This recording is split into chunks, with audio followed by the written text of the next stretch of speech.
Setting up shop.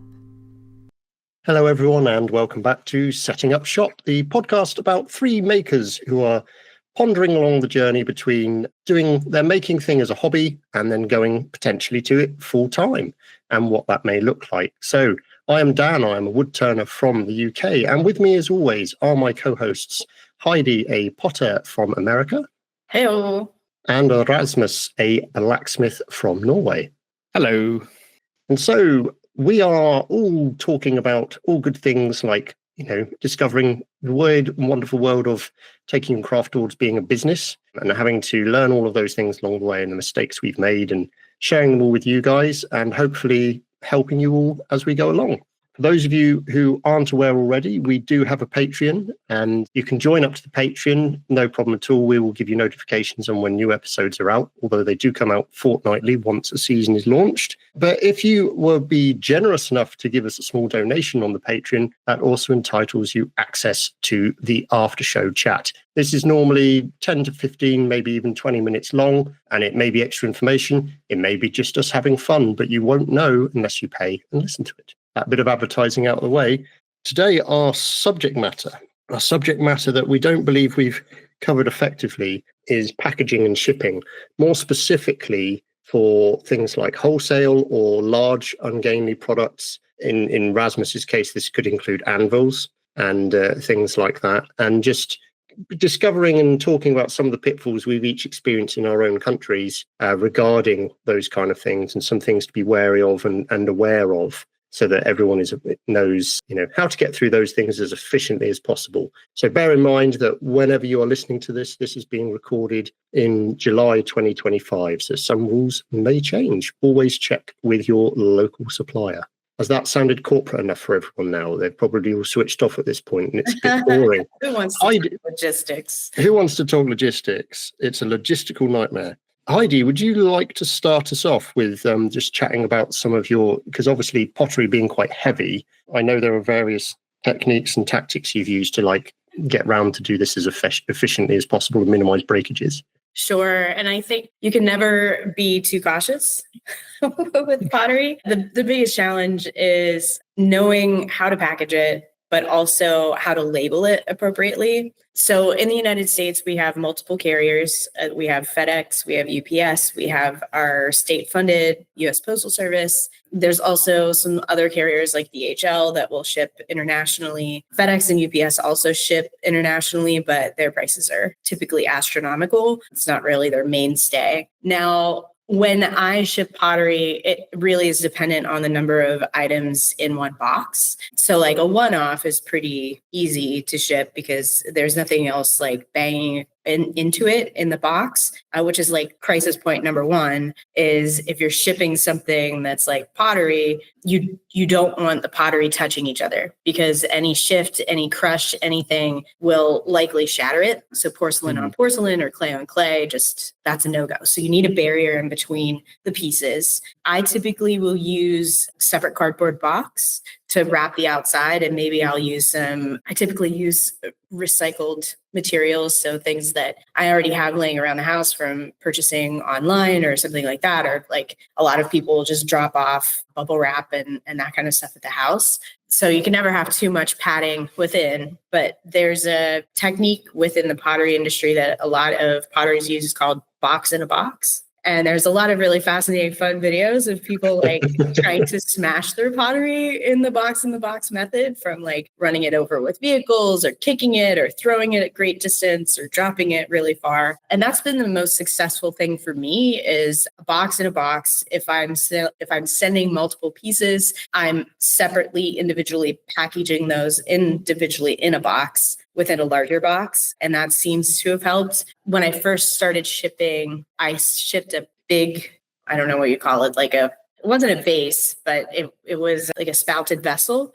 And it literally, when it got to the place, I had fragile stickers all over it and everything. It looked like somebody just kicked it and ran over it because it had the fragile stickers. And that's one thing that I've learned is never mark your item as pottery or fragile. Interesting. Yeah, this like insulting for some folks. So it's better to just not mark it and hope for the best. And typically your package will be treated much better if you're not marking it as fragile. I got to ship things overseas, which has been really interesting and somewhat challenging. When it's smaller items, the biggest issue is making sure that the labeling is correct. So our addresses in the United States are formatted a good bit different than, say, Germany, where I've shipped quite a few items now. And typically I just work with the purchaser to make sure that the labeling is correct before I ship it. Yeah. And that's helped for the most part.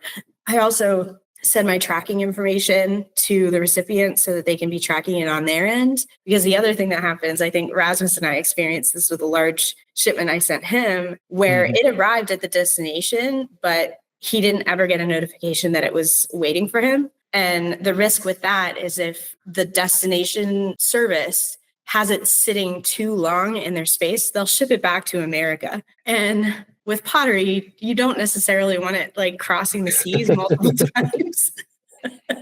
Yeah. But that has happened. But my breakage rate has been, as I've gotten better at packaging and knowing, the tricks and trades, it's become a lot easier and more predictable. Yeah, that's definitely interesting. And I mean, the sad thing is that packaging can actually be quite a fascinating subject all in its own right. One of the things that I've certainly learned from reusing old packaging in boxes, first of all, is make sure you pull off any labels that have got your home address on it if you don't want that advertised anywhere. Or if you've been donated packaging and it's got that person's home address on it or whatever, make sure that's pulled off or obscured or whatever. One of the biggest things that I was ever told by a rep from, I think it was DPD, was don't pay for shipping air.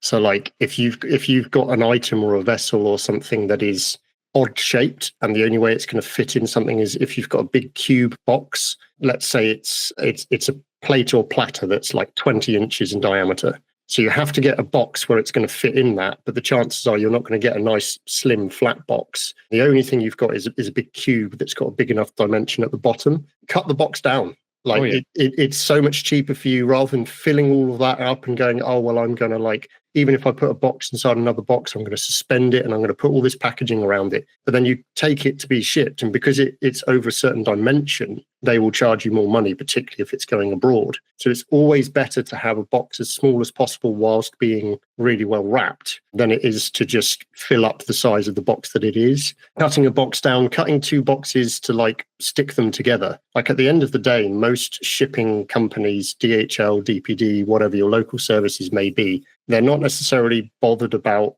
how it turns up as long as it's secure. And you need to make sure it's not going to come apart and fall apart. So the only thing, because I've actually worked in a warehouse / shipping department for a couple of years at one point, one of the biggest things not to do is we used to have odd size things that we would wrap in what we called black wrap, which is basically giant cling film, glad wrap. I can't remember any other brand names that they are, but it's an industrial strength pallet wrap. That's one of the other things. And it's really strong and it will stretch for a long time before it breaks. And so if we had odd size things or a box that didn't quite work very well, rather than using loads of tape, we would just wrap it, wrap an entire cube up in this stuff. And we were sending it out quite merrily because it was relatively inexpensive until we had the bill come through from DPD, I think we were using at the time. And all of those parcels, we were getting charged 3 times as much for shipping, even though they were undersized. And the reason being is because if they put that on their automated machines, they get stuck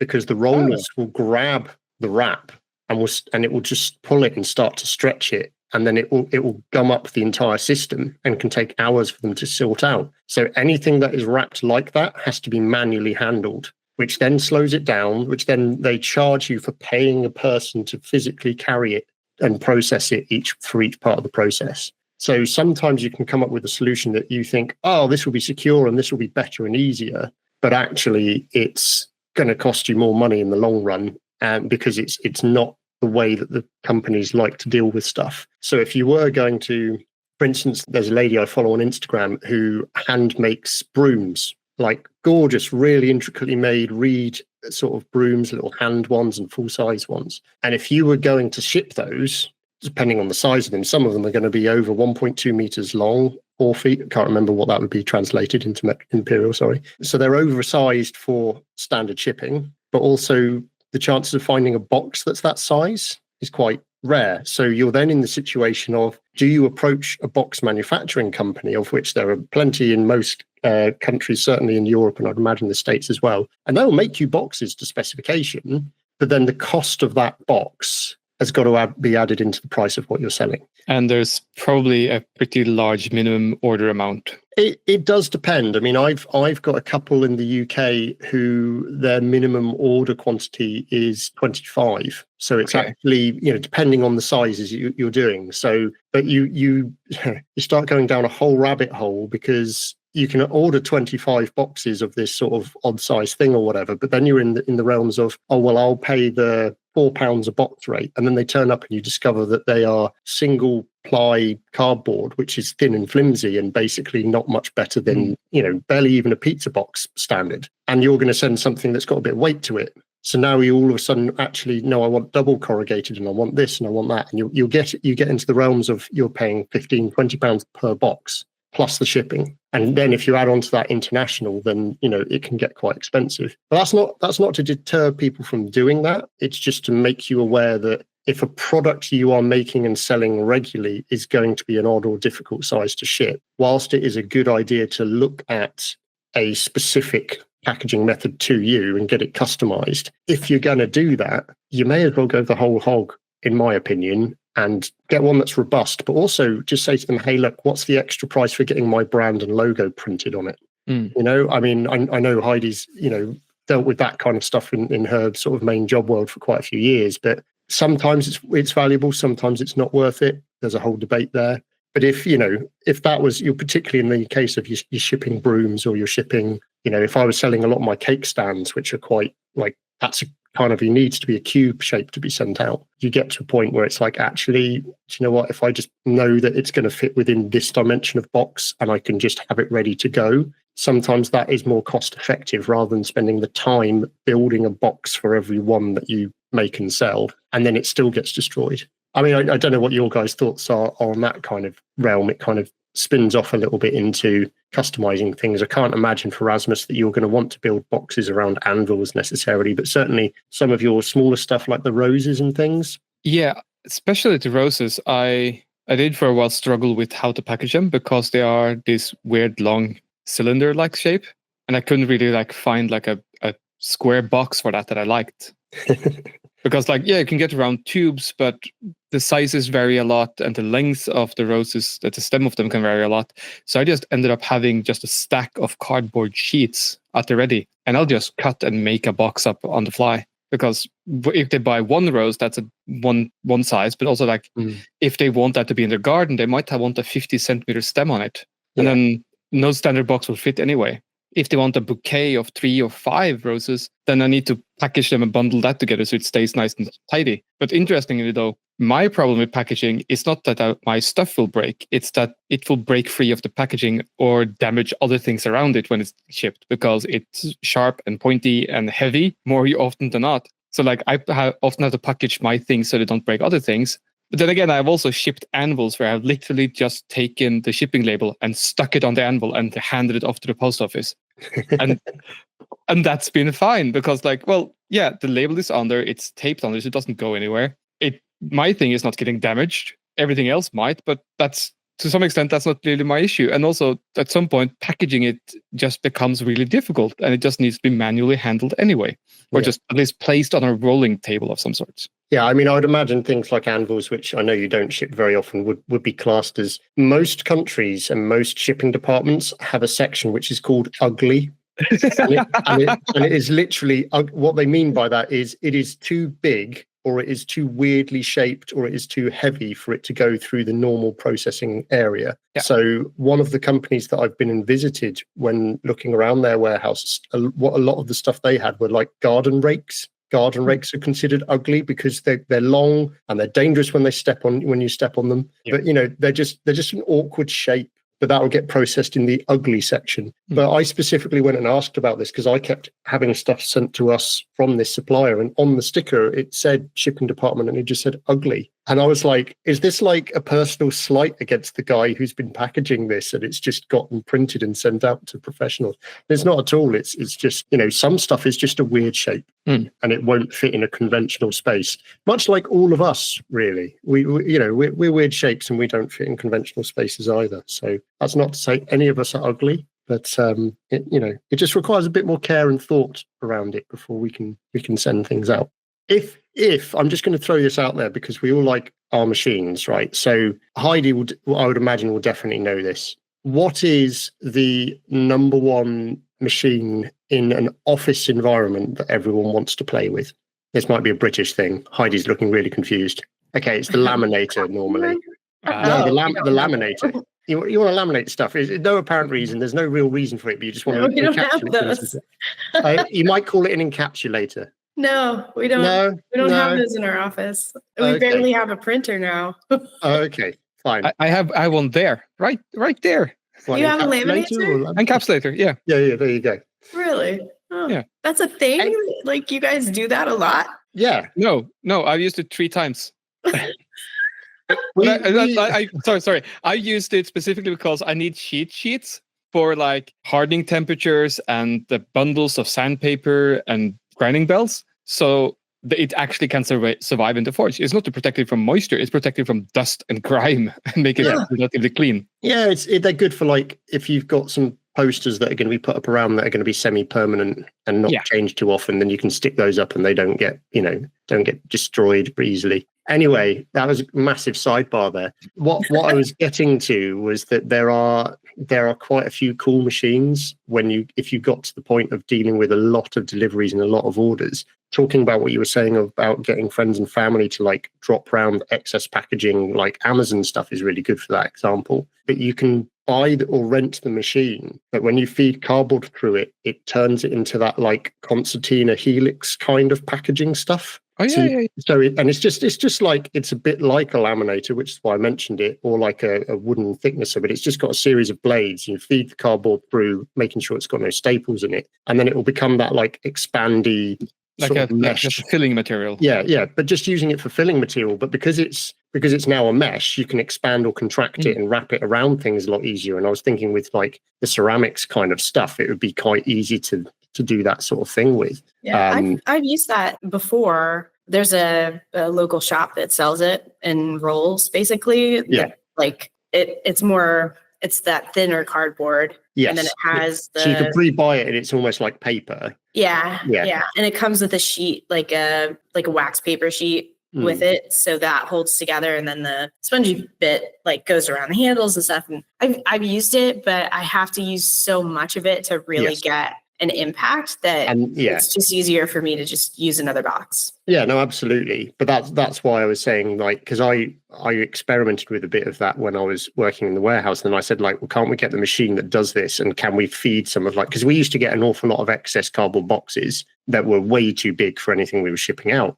And then we were paying to have them taken away. So if you get your small business to a point where you're ordering a lot of stock in, and it's coming in cardboard, but then you're having to get rid of your cardboard, you'll get to a point where your local council is likely to say, hey, you're disposing of more cardboard than the recycling allowance. We're going to start charging you for it, or you're now having to, take it to somewhere to get it disposed of, and there will be a fee. So if you can reduce that cost by just processing it through a machine and creating an abundance of the stuff, but it also means you can do it out of the thicker cardboard grade as well. So it's a lot more robust than the stuff you can buy on a roll.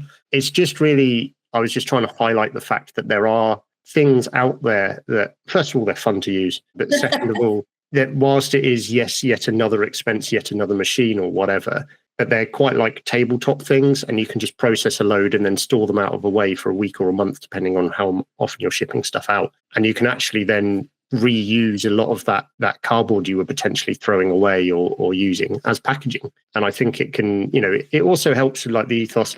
I have had people say to me in the past, oh, Dan, you're a wood turner. Why don't you just put a load of wood shavings in the box with the bowl that you send someone? And I can tell that person has never opened a box of wood shavings in their lounge before. It's like packing peanuts. It's like the worst. Yeah, well, packing peanuts at least don't get into like deep pile carpet. True. Yeah. But my You dog know, likes to chew on those. yeah, exactly that. Well, at least most of the proper packing peanuts are actually just made out of Dissolvable. cellulose, so they're not too bad. But yeah, potato starch and all that kind of stuff. But it's an interesting thing because that's something we can go on to. Is like I know we've spoken in the past about presentation of packaging and like your brand story and all that kind of stuff, which is important. But you also need to think about, will any of what I'm doing now when someone opens it at the other end irritate them or give them an issue to deal with? I think that's quite an important thing. It's not so much of a problem when you're like shipping a box of mugs out wholesale to a supplier, like, because most often they're being unboxed by employee number 4 of the company. Sure. And it's just like, that was mildly annoying, but they'll just get on with it. But I certainly thought it was interesting, Heidi, what you said about not writing fragile or not using fragile tape. Yeah, it's kind of it was a viral TikTok for a second there, at least in the pottery scope of things. For some reason, it seems like if you put fragile on your box, it's likely to get more abuse than if it were to just be a regular box. And I've seen that with my work when I shipped it out and had the fragile label. And I've got some pictures back, like, I don't know how this survived. It did. But that's going back to, okay, well, if I were to throw this down a 2-story building height, will it survive? And, it's a sticker isn't going to stop that from happening. It obviously was there to kind of speak to the shipping people to be more careful. But it sounds like from an industry standard or industry perspective, some of those delivery folks don't take kindly to the labels and are like offended. And so they might you could chuck it a little harder. They could argue it's an affront to their care and due. Why should this box get special treatment kind of idea. Yeah. And so I've stopped putting fragile labels on it. I've stopped putting my pottery logo on it, and I've just left it blank. The internal box, I do pre-stamp all of my flat boxes. So what I've learned is also like a cautionary tale of using recycled outer cases. Number one, a box degrades over time, and the more time it's used, it can fall apart. The glue can fall apart, and you're left with, a damaged product or distressed product when it's received. So I try to, at this point in my career, now that, I have the volumes that I do, just spend a little bit of extra money, buy the boxes in bulk. Yeah. I buy like shipping boxes, or not shipping, moving boxes, plain moving boxes. They seem to be sturdy enough for, 20, 30 pieces in a box, depending on the size. It's what I sent to Rasmus, and I don't think any pieces broke. No, that was a really good one.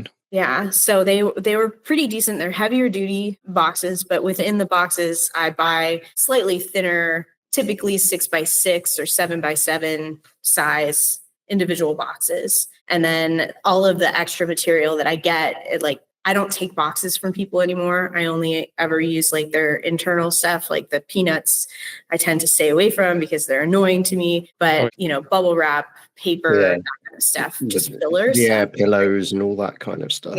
Yeah. And typically I've seen where people use that pre-printed tape that has your logo on it. I'll use that on the inside occasionally.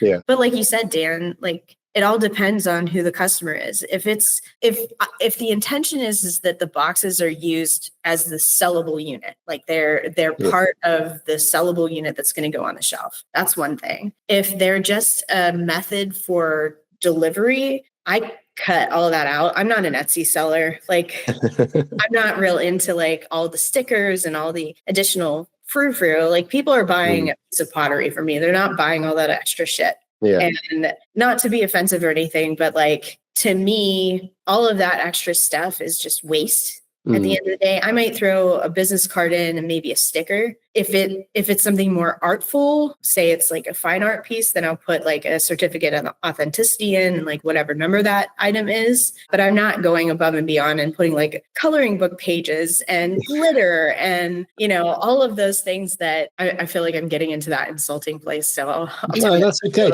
I will say one caveat to that because I understand what you're saying. So as I work in a retail environment and we buy from a number of companies. Now, obviously, whilst I am one of the personal buyers, and there is a certain amount of, I'll buy more of this because I like that thing, even though I've got one and I'm not buying more. I want other people to have that thing. I noticed a couple of years ago that one of our suppliers, if I spent over £1,000 with them, when the delivery arrived, a packet of biscuits arrived in the delivery. Now, they never told us that there was a price break and that you would get that it was never mentioned. It was never brought up, but I experimented over a couple of months. And if I ordered under 1,000, we didn't get any. If I ordered over 1,000, we got biscuits. Guess how much I spend with them every time I place an order now? Over 1,000. Over 1,000.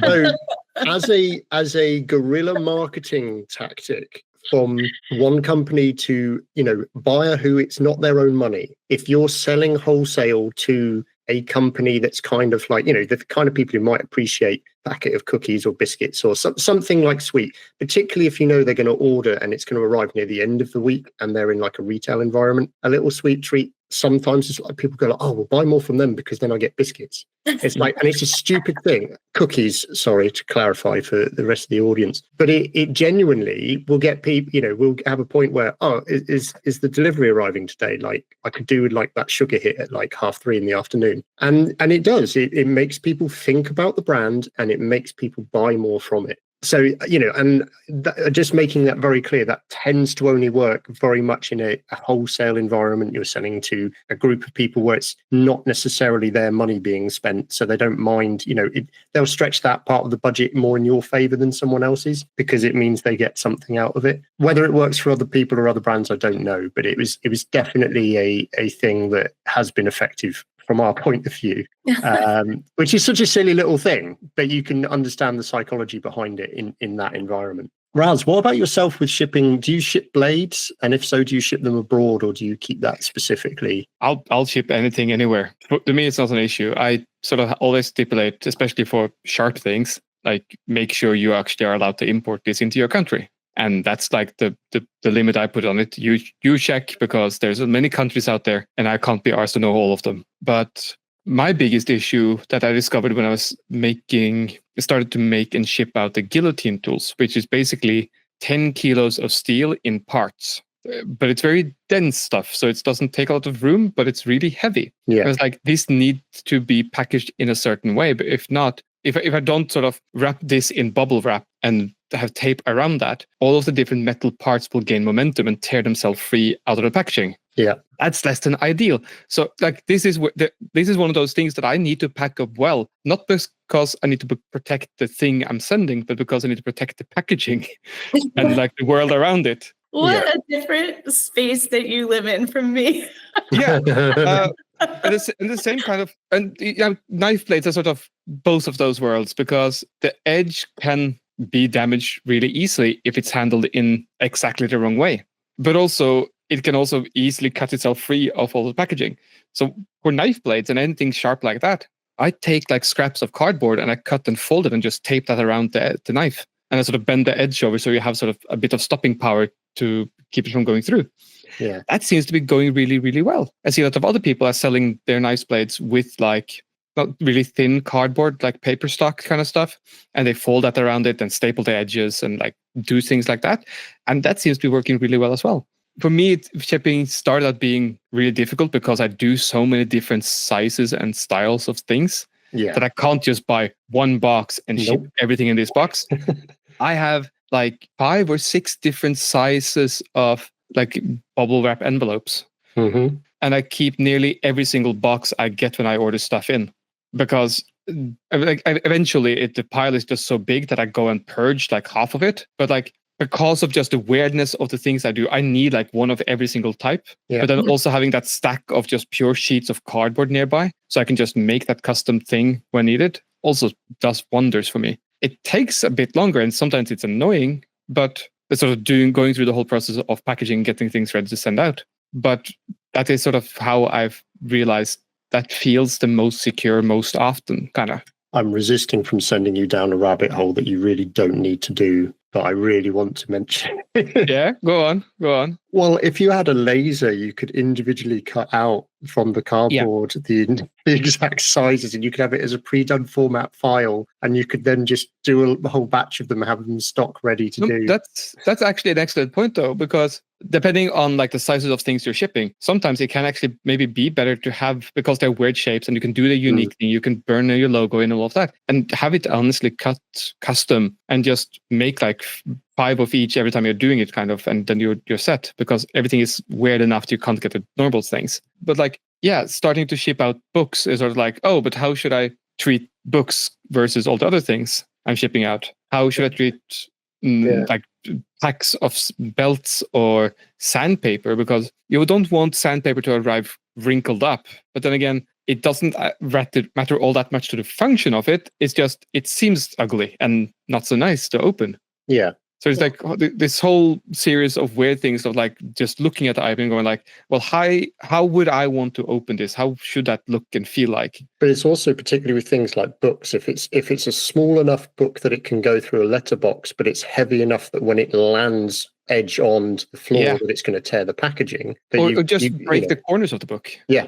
And this is the thing, is it all depends on like, are you going down the route of you want to be known as a high-end professional in your creative space, as well as making sure something arrives safely? So there's a limit to like how much you can just pack random secondhand soft crap around things, and how much you can actually send out. Like, you can send, people are kind of understanding if there's like cardboard around something and there's bubble wrap and whatever else, but it looks professional, as in, you've cut the box down, you've minimized the amount of space there is. If I can pick a box up of something I've packaged and I can shake it and something's moving around, then that's exactly the problem Rasmus was just describing. Like, you shouldn't have movement inside a box, because that's, even if it's traveling locally, it's still going to go to a regional depot and been put through a load of machines and then chucked on someone's van and then thrown around and potentially stood on by the driver if he's, not careful and all that kind of stuff. So there's definitely like, we used to do little tests on things like that. So we actually, in one of the companies I worked in, had a fake letterbox, and you would push it through it and it would land on the concrete floor and go, right, what's happened? Yeah. Like, is this packaging good enough for this product and in this situation? And you didn't do it for every single one. You did it like, right, we've got a new product. This is the packaging situation. Is this going to be sufficient? Do we need to think about, an extra layer or something? And it was definitely interesting. But then that was the same company, Heidi, who the remit was, if you opened a parcel from us, it had to feel like it was Christmas. Okay, so no glitter, nothing like that. But every single tool, as the case of it was, had to be individually hand wrapped in tissue paper, and then not taped, but actually have like string tied around it with a bow, as if it was a Christmas parcel. So every single piece would be like that, and then it would be wrapped in cling film and then put in a box, and then the box was packaged down. That's so pretty. It's pretty, it's nice. Everyone opens it and goes, oh, that's, it was really cute. But are you paying else. for it? But you're paying someone to stand there and do as that. the customer paying for it. Well, I don't think they were at the time, you. because they've definitely changed the way they do their packaging now. It's nowhere near as elaborate. But it's, and that's a costly way of doing things. But if you're sending out, 5 parcels a month, and it's part of the thing that you enjoy, and it's kind of, it doesn't really matter, that's fine. And it tells part of a story, and it creates some excitement and all of that kind of stuff. The problem is you've then got to maintain that. Or if you change it, you've got to change it for something equally as attractive / exciting or whatever, because that will be what people have come to expect.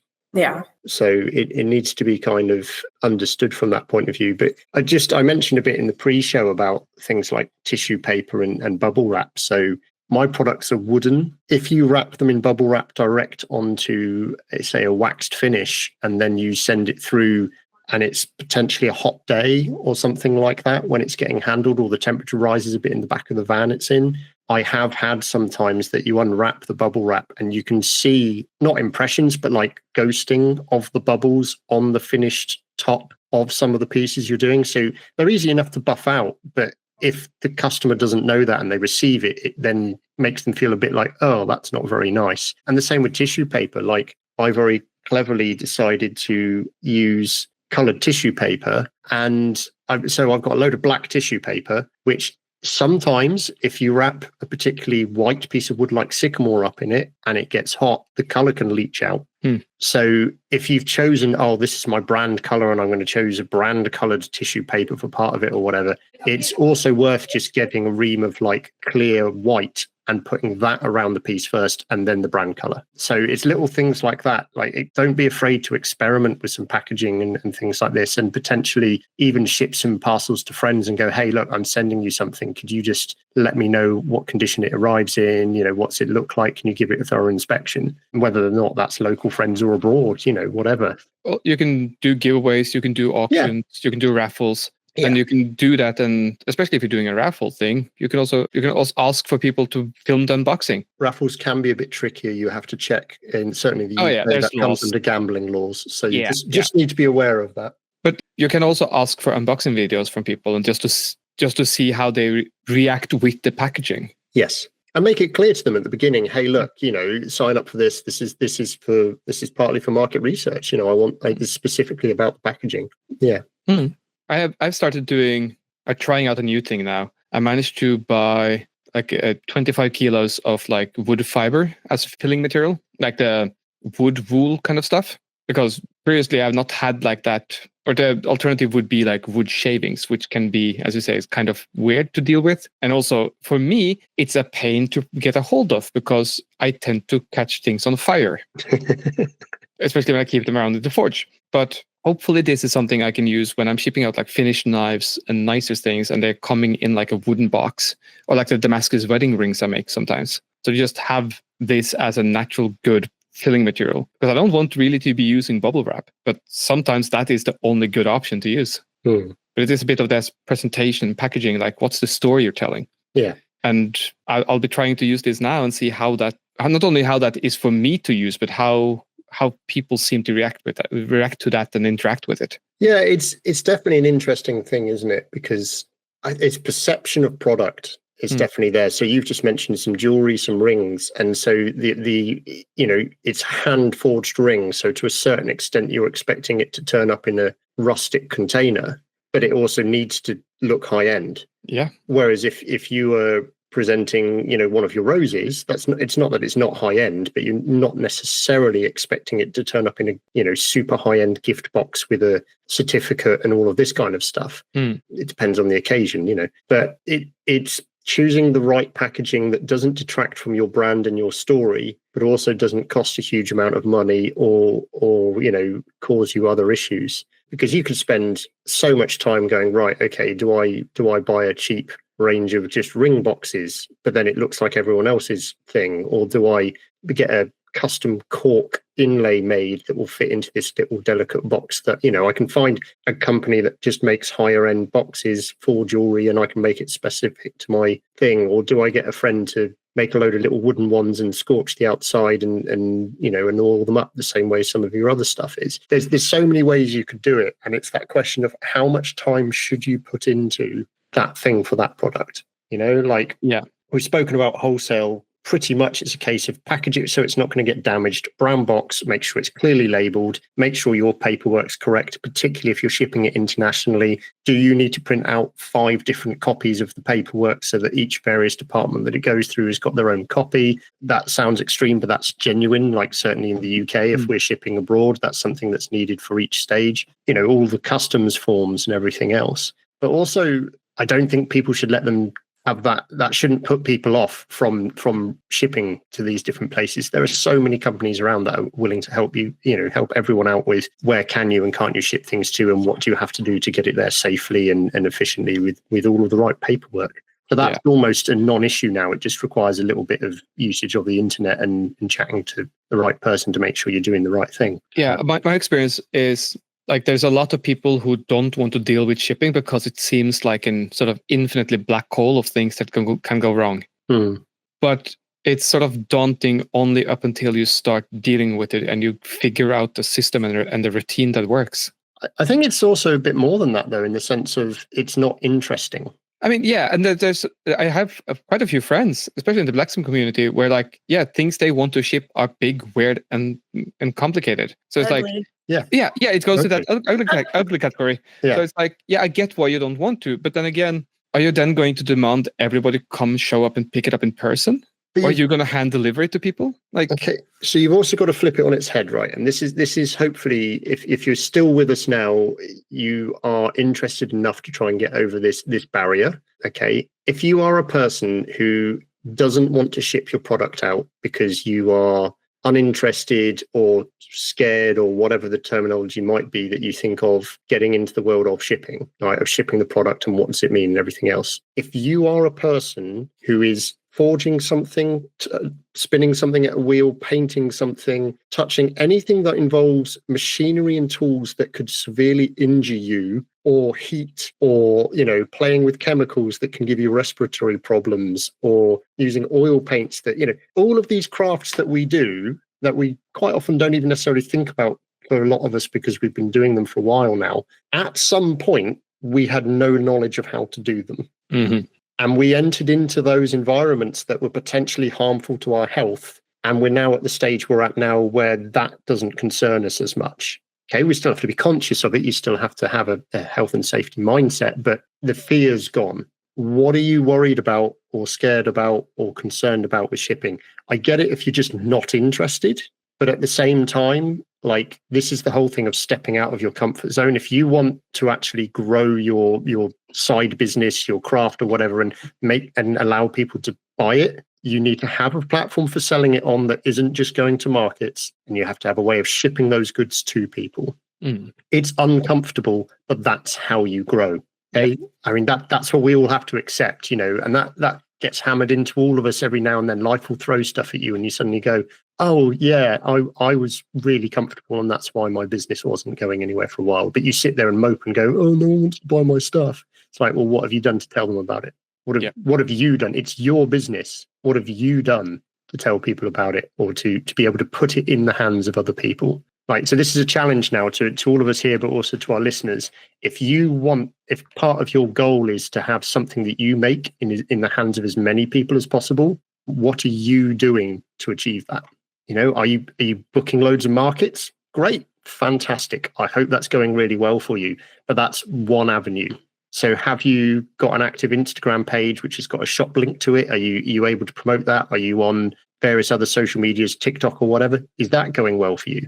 Because that's a different revenue stream, but that isn't necessarily your only one. But all of this links back to having a platform that belongs to you, because as Heidi has said in the past, at some point in time, Etsy or social media, they could just switch it off or move all the traffic away from your particular profile, and that's your revenue gone. I'm not scaremongering. I'm just trying to make people recognize and kind of wake up, and including myself. I'm lecturing myself now. People aren't going to buy from you if you're not telling them you exist. You haven't got your platform and you're not shouting about it. And you're not trying to make your little place in your little corner of the internet as visible as possible, as attractive as possible, but in a realistic manner that's going to still make you money without, overextending yourself, without coming across as being something you're not, and all of those kind of things. It's a really, really difficult balance, and one that all three of us are kind of working on right now. Yeah, pretty much. I think we'll wrap up there, because nothing's going to be as good as that rant I've just mini thrown out there, the gauntlet I've just thrown down to our listeners at the moment. I say that, but there might be more, and you'll only find out if you listen to the after show on the Patreon. Ooh. So just reminding people of that there. Merch is still definitely coming. I know we've been drip feeding that as well. All three of us, I think, certainly two of us have had our samples arrive. Not yet. Not yet. Ordered. Okay, that's fine. Well, we won't talk about the fact that mine stuff's arrived from Europe already, so it should be with you. But hey, that's a separate conversation. So merch is on its way. And for all of those who support us just by listening, like, at the end of the day, we fully appreciate your time and your ears. And one of the best ways that you can support us is by telling other people about us, sharing it with friends, liking and rating all of it wherever you're listening to it, be it on Spotify or Apple Music, iTunes, whatever, all of those kind of platforms. We really appreciate it, and help us to grow this thing. But that's it really now until the after show. So you can get hold of us, as always, at Setting Up Shop. And that's on Instagram, and it's setting_up_shop, spelled SHOPPE. You can find Rasmus at Rasmus Loen on Instagram. You can find Heidi at Whitehall_pottery. And you can find me at Tarrant, TARRANTS.co.uk. Thanks everyone for listening, and we'll see you again in a fortnight. Bye. Bye.